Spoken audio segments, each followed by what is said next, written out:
감사합니다. 우리 할렐루야 찬양대를 통해 귀한 찬양으로 하나님 앞에 올려드리게 해주심을 감사합니다. 찬양하며 고백드린 것처럼 정말 우리의 마음속에 주님의 평화가 있음으로 말미암아 정말 어떤 상황에서도 항상 기뻐하며 하나님의 위로하시니 넘쳐나는 승리의 믿음 생활로 나아가는 우리 모두가 되도록 역사하여 주옵소서. 하나님 아버지, 시간도 저희들을 부르시고 하나님께서 친히 말씀해 주실 때 하나님께서 우리에게 귀한 깨달음 주시고 그 깨달음을 통해 우리의 믿음이 장성케 되어지며 우리의 속사람이 더욱 강건케 되는 놀라운 은혜가 임하도록 역사하여 주옵소서. 주시는 말씀을 통해 회개가 일어나게 하시고 참으로 우리 자신을 더욱 깊이 말씀에 비춰보고 하나님 앞에 바로 서 나아가는 그런 놀라운 은혜가 우리 가운데 임하도록 역사해 주시기를 간절히 원하오며 예수님의 이름으로 감사하며 기도드리옵나이다. 아멘.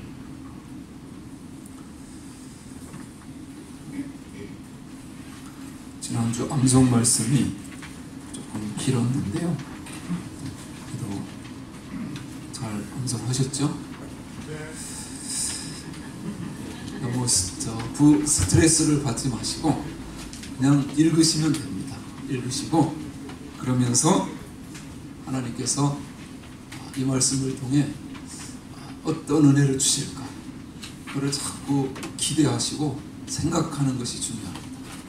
그래서 나 말씀 다 외웠다 끝 그렇게 하는 것보다 그 말씀을 자꾸 우리가 되새기는, 왜냐하면 말씀을 암송하고 있으면 어디 찾아보지 않아도 되잖아요. 일하시다가 또 뭐 기도하시다가 어떤 상황에서도 그 말씀을 한번 내가 생각할 수 있다는 것, 기억할 수 있다는 것 그 자체가 놀라운 은혜라고 생각이 됩니다. 그런 마음을 가지시고 열심히 읽으시고 또 읽다 보면 자연스럽게 암송도 됩니다. 그런 은혜가 있으시기를 바라면서 히브리서 4장 12절 암송하신 분 앞에 보고 하시고 안 하신 분은 보고 그냥 읽으시면 됩니다. 같이 해보시죠. 하나님의 말씀은 살아있고 활력이 있어 좌우에 날선 어떤 검보다도 예리하여魂과 영과 및 관절과 골수를 찔러 쪼개기까지 하며 또 마음의 생각과 뜻을 판단하나니. 히브리서 4장 12절 말씀. 아멘. 한마디로 하나님의 말씀으로 우리의 심령을 어떻게 하라는 거예요? 수술하라는 겁니다. 수술. 그렇죠? 하나님의 예리한 말씀의 칼로 수술을 해서 영적으로 건강한 심령이 되는 것이 중요하다는 말씀을 꼭 기억하시기를 바랍니다. 같이 하실까요? 영혼의 MRI. 그럼 제목의 말씀 잠시 나누겠습니다. 한국 사람들의 평균 수명이 점점 길어지고 있습니다. 통계 자료를 보니까 1980년도에 66세, 1990년도에 72세, 2000년도에 76세, 2010년도에 81세, 머지않아서 100세 시대가 올 것 같습니다. 평균 수명이 이렇게 늘어나는 이유는 의료 기술의 발달로 뽑을 수 있을 것입니다. 그중 특별히 우리 몸 안에 생긴 병을 미리 발견하는 검진 기술의 발달 때문입니다. 사실 암이 무섭다고 하지만 조기에 발견만 하면 거의 대부분 치료가 가능합니다. 문제는 발견입니다. 그래서 과학자들은 우리 몸 안에 있는 문제들을 정확하게 발견하는 의료 장비들을 적극적으로 발명하고 있습니다. 내시경, 엑스레이, CT, MRI, 우리 몸 안에 있는 모든 문제들을 자세히 밝혀내는 장비들입니다. 앞으로 또 어떤 장비들이 나올지 모르겠습니다. 여러분, 그런 면에서 진단은 굉장히 중요합니다. 순서상 진단이 먼저요, 처방은 그 나중입니다. 우리가 살펴보고 있는 이 로마서도 이 순서를 따릅니다.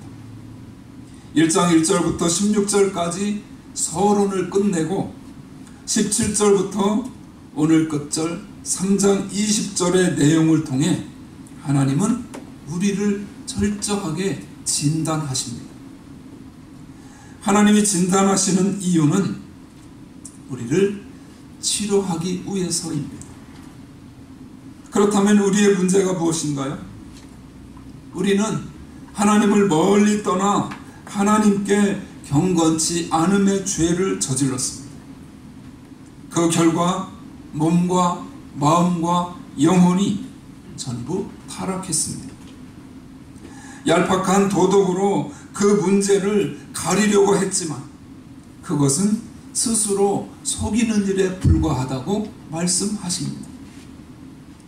게다가 종교와 의식으로도 이를 덮어보려고도 했지만 그 또한 도저히 덮을 수 있는 문제가 아니라고 말씀하십니다. 여러분이 앓고 있는 영혼의 질병이 무엇인지 아십니까? MRI는 우리 몸 안에 있는 작은 종양까지도 다 찾아냅니다.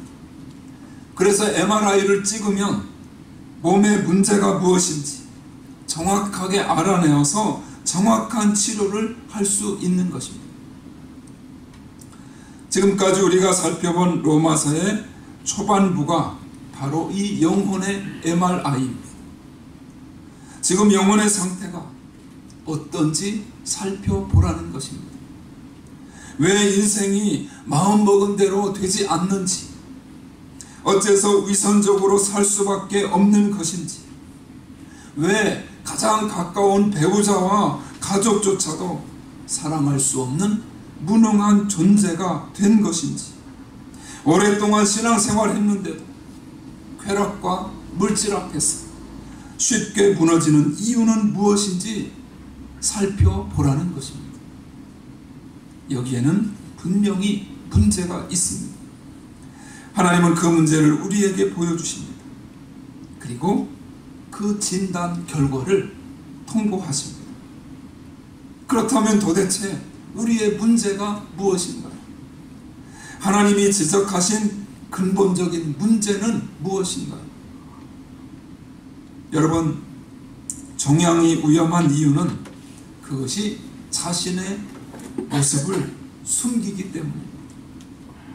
MRI를 아무리 봐도 양성인지 음성인지 악성인지 파악이 안 됩니다. 그러면 어떻게 해야 합니까? 그 부위의 조직을 떼어서 검사를 해야 합니다. 우리 영혼의 문제도 이와 마찬가지입니다. 우리는 끝까지 죄를 숨기려고 애씁니다. 이게 바로 우리의 문제입니다. 바울사도는 우리가 문제를 숨기기 위해 사용하는 보편적인 방법을 지적하며 그 방어막이 얼마나 부질없고 연약한지 신랄하고 정확하게 들춰냅니다. 누군가 우리 영혼의 문제를 지적할 때 우리는 어떻게 합니까? 잘못을 인정하지 않으려고 다음과 같은 몇 가지의 질문들을 던집니다. 첫 번째는 민족적 이점에 대한 질문입니다. 즉 종교적인 이점, 신앙적인 이점에 대해 묻는다는 사실입니다. 오늘 본문 1절 말씀을 같이 한번 읽으실까요? 그런즉 유대인의 나음이 무엇이며 할례의 유익이 무엇이냐? 다시 말해서 하나님의 택하심을 받은 유대인들이 이방인들처럼 죄인 취급이 된다면, 이렇게 교회에 나와 열심히 신앙생활하는 우리가 죄인 취급을 받는다면 도대체 우리가 받은 특권이 무슨 소용이 있는가 하는 것입니다. 그래서 하나님이 우리를 향해 죄인이라고 지적하실 때 이렇게 반문을 합니다. 하나님, 저는 이렇게 신앙생활을 열심히 하고 있는데 어떻게 제가 신앙생활을 하지 않는 저 사람과 똑같이 취급을 받을 수 있나요? 이 질문의 이면에는 무엇이 있나요? 그것은 바로 하나님이 주신 특권과 하나님이 문제이지 자신에게는 아무 문제가 없다는 것입니다. 자신을 살펴보십시오. 우리는 늘 하나님께 문제를 돌립니다. 사도 바울은 이 질문에 이렇게 대답합니다. 2절 말씀 같이 읽습니다. 범사에 많으니 말씀을 맡았음이니라. 범사에 많으니 우선은 그들이 하나님의 말씀을 맡았음이니라. 여러분, 유대인처럼 우리도 하나님의 말씀을 맡았습니다. 유대인과 그리스도인은 하나님의 말씀을 맡은 특권이 있다는 것입니다. 이것은 굉장한 특권입니다. 왜냐하면 하나님의 말씀에는 영혼을 살리는 능력이 있기 때문입니다.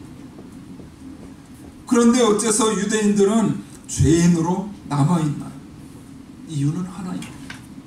하나님의 말씀을 맡았음에도 그 말씀으로 지난 시간에 말씀드린 것처럼 자신을 살펴야 됩니다. 자신을 살피기는커녕 늘 남을 판단하는 데만 사용했기 때문입니다. 그 말씀으로 자신을 판단하거나 자신의 모습을 정직하게 직면하지 않습니다. 그래서 유대인들이 죄인의 상태로 남은 이유는 하나님이 맡기신 특권이 그 특권과 그 말씀 때문이 아니라 말씀에 대한 그들의 태도 때문이었습니다. 그런 면에서 우리도 유대인들처럼 자신의 문제를 하나님의 문제로 여기지는 않는지, 오히려 하나님이 우리의 기도에 응답하시지 않았기 때문이라고 따지며 주장하지는 않는지 돌아봐야 합니다. 사람들이 자신의 죄를 숨기려고 하는 두 번째 질문은 바로 하나님의 신실하심에 대한 질문입니다. 본문 3절을 같이 읽습니다. 어떤 자들이 믿지 아니하였으며 어찌하리요? 그 믿지 아니함이 하나님의 미쁘심을 패하겠느냐? 다시 말해서 유대인들이 책임을 다하지 못한다고 해서 하나님이 이 세상을 구원하지 못하시겠는가 하는 것입니다. 그에 대한 대답이 4절 3번절에 나오죠. 그럴 수 없느니라. 사람은 다 거짓되되 오직 하나님은 참되시다 할지어다. 여러분, 사람은 약속을 자주 어기지만 하나님은 언제나 신실하십니다. 유대인이나 우리의 불신이 하나님께서 이 세상을 구원하시려는 그 신실함을 패하지 못한다는 것입니다. 우리의 불순종으로 말미암아 하나님의 섭리를 결코 막을 수 없다는 것입니다. 신실하신 하나님은 반드시 약속을 이루시는 분이십니다. 다만 불순종한 사람들이 하나님의 약속을 받지 못할 뿐입니다. 그 책임은 전적으로 우리 자신에게 있습니다. 세 번째 질문은 혼동된 의에 대한 질문입니다. 5절 말씀 같이 읽으실까요? 그러나 우리 불의가 하나님의 의를 드러나게 하면 무슨 말하리요? 내가 사람의 말하는 대로 말하노니 진노를 내리시는 하나님이 불의하시냐? 이 말의 의미는 사람이 실패할 것을 알면서도 하나님께서 법을 주셨다면 하나님의 진노가 부당한 것이 아니냐 하는 질문입니다. 더 솔직한 질문은 하나님이 의로움을 드러내시기 위해 우리에게 지키지도 못할 법을 주신 게 아니냐는 말입니다. 하나님을 원망하는 것이죠. 이 질문에 대한 대답 역시 그렇지 않다입니다. 우리의 문제는 하나님이 우리에게 법을 주시기 전에 이미 존재했기 때문입니다. 하나님이 우리에게 주신 율법이 문제를 만든 것이 아니라 오히려 문제를 밝혀낸 것입니다. 우리가 MRI를 찍고 몸에 문제가 있다는 결과를 받았다고 해서 의사에게 달려가서 화를 내며 따지는 것은 어리석은 일입니다. 마찬가지로 하나님의 법은 그 문제를 밝히 드러낼 뿐입니다. 그러므로 하나님이 우리의 문제를 드러내실 때 우리는 그것을 하나님의 은혜로 받아들여야 할 줄로 믿습니다. 마지막 네 번째 질문은 많은 사람의 마음에 이 질문이 있습니다. 바로 왜곡된 논리에 대한 질문입니다. 7절 8절 말씀을 같이 읽어보겠습니다. 그러나 나의 거짓말로 하나님의 참되심이 더 풍성하여 그의 영광이 되었다면 어찌 내가 죄인처럼 심판을 받으리요? 또는 그러면 선을 이루기 위하여 악을 행하자 하지 않겠느냐? 어떤 이들이 이렇게 비방하여 우리가 이런 말을 한다고 하니 그들은 정죄받는 것이 마땅하니라. 다시 말해서 하나님의 참되심이 우리의 어두움으로 말미암아 더욱 빛이 났다면 우리의 죄가 하나님을 영화롭게 한 것이 아니냐는 것입니다. 얼마나 터무니없는 생각인가요? 이것은 마치 화재가 소방대원들의 용기를 보여줄 수 있는 기회를 제공하기 때문에 그들의 용기를 세상에 알리기 위해서 불을 질러야 한다고 말하는 것과 같습니다. 여러분, 우리는 지금까지 어려운 내용을 살펴보았습니다. 앞의 이 내용을 다 잊어버린다고 해도 요점만은 기억해야 합니다. 그 요점이 무엇인가요? 그 요점은 바로 우리는 모두 자신의 문제를 철저하게 숨기려고 한다는 사실입니다. 이게 바로 우리의 모습 아닌가요? 우리가 얼마나 자기 합리화를 잘하나요? 내가 죄를 지은 이유는 누군가가 나로 하여금 그 잘못을 저지르게 만들었기 때문이고, 내가 음란에 빠진 것은 누군가가 나를 유혹했기 때문이라고 생각합니다. 그래서 문제는 내가 아니라 다른 사람이라고 말합니다. 이처럼 문제는 죄를 철저하게 감추는 것입니다. 이것은 마치 암덩어리와 같습니다. 하나님은 이러한 생각과 핑계에 대해서 8절 끝에서 이렇게 한마디로 대답하십니다. 그들은 정죄받는 것이 마땅하니라. 이 모든 핑계는 결국 우리의 문제가 얼마나 교묘하고 심각한가를 드러냅니다. 그러므로 우리가 문제를 해결하기 위해서 솔직하게 대면해야 합니다. 정말 제대로 치료를 받기 원한다면 그것이 좀 두렵고 아프더라도 의사의 객관적인 진단을 받아들여야 합니다. 오늘 여러분 모두가 하나님의 정확한 진단을 받아들일 수 있기를 바랍니다. 그렇다면 오늘 하나님이 지적하시는 진단 결과는 무엇인가요? 우리는 철저하게 내 잘못을 숨기려고 합니다. 여러분, 우리 안에 어떤 문제가 있습니까? 그 문제의 모습은 어떤지, 우리의 문제가 도대체 얼마나 심각한지, 마치 의사가 MRI 필름을 보여주면서 하나하나 설명하듯이 하나님은 오늘 사도 바울을 통해 우리의 문제를 지적하기 시작하십니다. 먼저 하나님이 지적하시는 치명적인 문제는 다름 아닌 우리 안에 있는 죄입니다. 죄. 그래서 9절이 굉장히 중요합니다. 9절 말씀 함께 읽습니다. 그러면 어떠하냐? 우리는 나으냐? 결코 아니라. 유대인이나 헬라인이나 다 죄 아래에 있다고 우리가 이미 선언하였느니라. 유대인이나 헬라인이나를 현대어로 번역하면 교회에 나오는 사람이나 나오지 않는 사람이나 그 말입니다. 이 죄라는 단어가 중요합니다. 헬라어로 보면 이 단어는 단수로 기록되어 있습니다. 로마서에서는 죄가 복수로도 나오고 단수로도 나옵니다. 한국어 성경은 다 죄로 번역했습니다만 헬라어는 이것을 구분하는 것을 볼 수 있습니다. 우리의 치명적인 문제가 무엇인가요? 30년 전에 도둑질한 것인가요? 아니면 사기를 친 것인가요? 하나님은 우리의 문제가 죄라고 말씀하십니다. 여기에서 죄가 왜 단수로 쓰였나요? 한 가지 죄라서 그런 것이 아닙니다. 하나님이 지적하는 단수로 표현된 이 죄는 한마디로 말해 죄의 권세이자 영향력을 말합니다. 로마서에서 강조하는 죄와 사망의 법에 놓인 것입니다.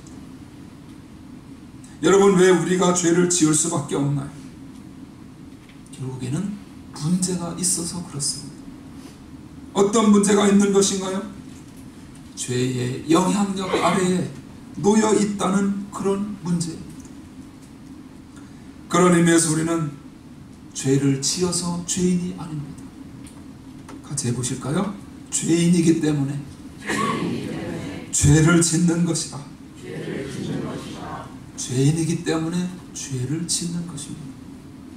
우리는 다 이 세상에 태어난 그 순간부터 지금까지 죄의 영향력 아래에 놓여 있습니다. 그것은 구원받아도 마찬가지입니다. 죽을 때까지 우리의 육신은 사라지지 않습니다. 우리가 이렇게 죄의 권세 아래에 놓여 있어서 어떤 형편에 처하게 되었나요? 오늘 바울은 자세하게 설명합니다. 그는 두 가지를 말하는데, 먼저 우리가 아주 무능해졌다고 말합니다. 10절 12절을 함께 읽습니다. 10절부터 12절 말씀. 기록된 바 의인은 없나니 하나도 없으며 깨닫는 자도 없고 하나님을 찾는 자도 없고 다 치우쳐 함께 무익하게 되고 선을 행하는 자는 없나니 하나도 없도다. 이 말씀이 이번 주에 암송하고 싶은 말씀인데 너무 길어서 관주에 나와 있는 시편 14편 1절 비슷한 말씀, 그 말씀으로 하겠습니다. 고맙죠? 이번 주 암송 말씀입니다. 우리 같이 읽겠습니다. 어리석은 자는 그의 마음에 이르기를 하나님이 없다 하는도다. 그들은 부패하고 그 행실이 가증하니 선을 행하는 자가 없도다. 하나도 없다고 말씀하죠. 여러분, 우리는 스스로 얼마나 무능한지 깨닫지도 못합니다. 스스로 병든 것조차도 모릅니다. 그렇다고 해서 하나님을 열심히 힘써 구하지도 않습니다. 애통하고 마음을 찢으며 하나님을 찾는 자가 드뭅니다. 왜 그렇습니까? 병든 자신의 모습을 깨닫지 못하기 때문입니다. 그래서 예수님은 이러한 우리의 상태를 바라보시고 이렇게 말씀하셨습니다. 나눠드린 프린트물 마가복음 2장 17절 같이 읽습니다. 예수께서 들으시고 그들에게 이르시되 건강한 자에게는 의사가 쓸데없고 병든 자에게라야 쓸데있느니라. 나는 의인을 부르러 온 것이 아니요 죄인을 부르러 왔노라 하시니라. 예수님은 죄인들과 함께 식사하는 자리에서 바리새인들이 수군거리는 소리를 들으셨습니다. 그런데 그 죄인들은 어떤 사람들이었나요? 바리새인들이 이미 정해둔 죄인들입니다. 세리라는 직업을 가지면 다 죄인이라고 했습니다. 그 장면을 상상해 보십시오. 바리새인들은 자신들에게는 아무런 문제가 없다고 생각했습니다. 죄인은 바로 저 세리들이라고 생각했습니다. 그 수근거리는 소리를 들으시고 예수님 하신 말씀입니다. 건강한 자에게는 의사가 쓸데없고 병든 자에게라야 쓸데있느니라고 말씀하셨습니다. 여러분, 예수님이 이 땅에 오신 것은 죄인을 부르러 오신 것이지 의인을 부르러 오신 것이 아니라고 말씀합니다. 그렇다고 해서 이 땅에 죄인과 의인이 다 있다는 말씀이 아닙니다. 세상에 있는 모든 사람은 다 죄인입니다. 그런데 이 땅에는 두 가지 죄인이 있습니다. 한 종류의 죄인은 자신이 죄인임을 깨달은 죄인이고, 다른 한 종류의 죄인은 분명히 병이 들어있으면서 자신이 죄인임을 깨닫지 못하는 죄인입니다. 자신이 죄인임을 깨달은 죄인이 있고, 자신이 죄인임을 깨닫지 못하는 죄인이 있다는 말입니다. 그러면 누가 하나님을 찾고 의사를 찾나요? 누가 병원에 갑니까? 하나님은 계속해서 우리가 깨닫지 못한다고 말씀하십니다. 과연 누가 고침을 받을 수 있나요? 12절에 나오는 다 치우쳐 함께 무익하게 되고라는 말씀에서 무익하다라는 단어에는 음식이 쉬다, 상하다, 그런 의미가 있습니다. 음식이 아무리 맛있어도 쉬거나 상해버리면 버릴 수밖에 없습니다. 결국 우리의 영과 육은 선을 행하지 못하는 아무 쓸데없는 것이 되어버렸습니다. 그래서 우리는 무능합니다. 하나님 앞에서 이것을 깨달아야 합니다. 나는 죄 아래 놓여서 무능합니다. 나는 할 수 없습니다. 이것이 솔직한 고백이어야 합니다. 이렇게 무능한데 자신의 그 병든 모습을 보면 어찌 하나님 앞에서 고개를 들 수 있나요? 하나님은 또한 죄의 권세 아래에 있는 우리가 무능할 뿐만 아니라 아주 부패한 상태라고 지적하십니다. 오늘 본문 13절 14절 말씀 같이 읽습니다. 그들의 목구멍은 열린 무덤이요 그 혀로는 속임을 일삼으며 그 입술에는 독사의 독이 있고 그 입에는 저주와 악독이 가득하고. 이 말씀은 우리 마음의 언어가 얼마나 타락했는지 보여줍니다. 우리의 언어가 타락한 이유는 바로 우리의 마음이 부패했기 때문입니다. 그래서 성경은 이렇게 선언합니다.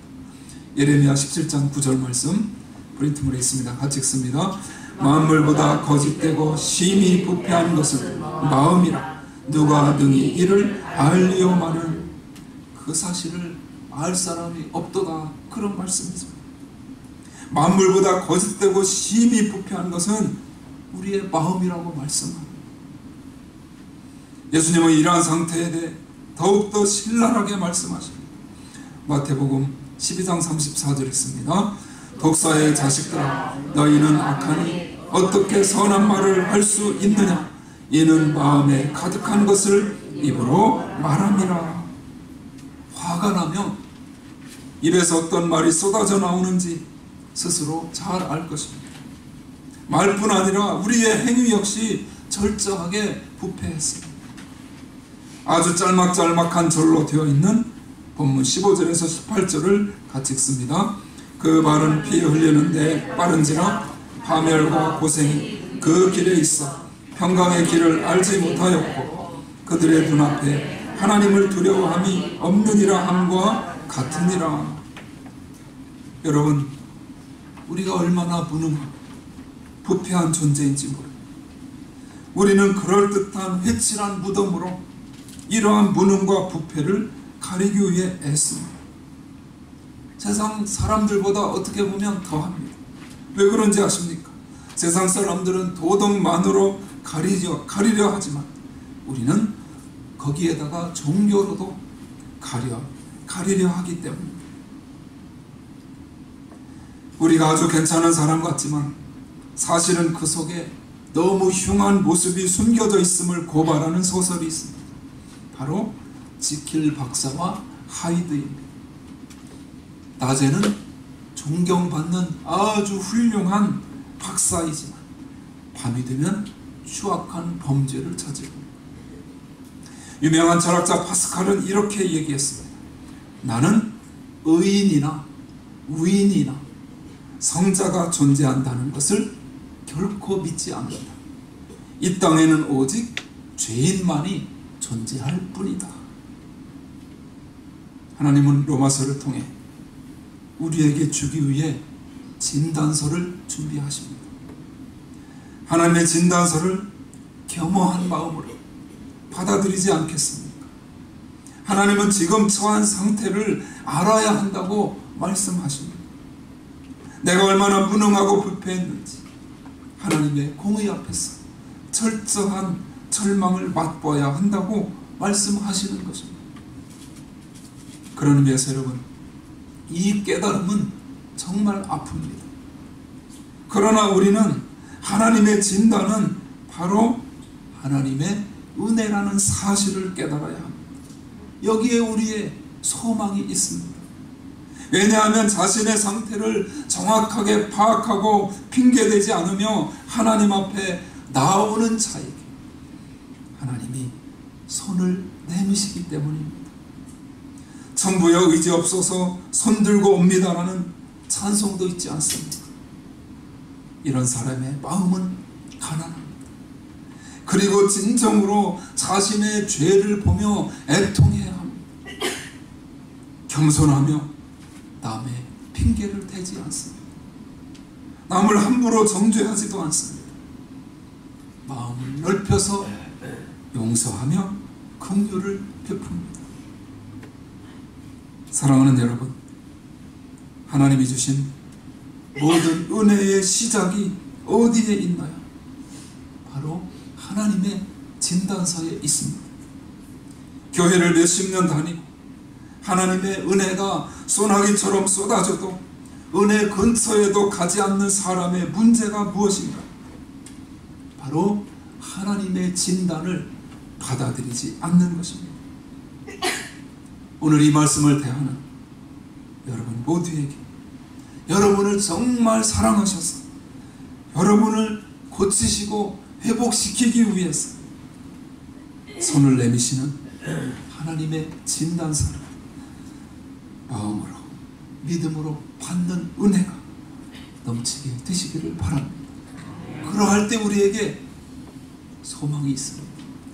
앞으로 계속해서 이제 4장부터 보면 아브라함의 믿음, 또 그로 말미암은 의, 언약, 또 생명과 축복, 평안에 대한 말씀들을 계속 이제 주시는데, 그러한 말씀들을 받을 수 있는 그 말씀으로 우리가 양육받고 더욱더 새롭게 하나님을 향해서 믿음의 사람으로, 생명 있는 영적인 사람으로 나아갈 수 있는 길이 열리게 된다는 그 사실을 믿음으로 받으시면 하나님 앞에 최선 다해 더욱 힘을 다해서 나아가시는 은혜가 넘치게 되시기를 주님의 이름으로 축원합니다.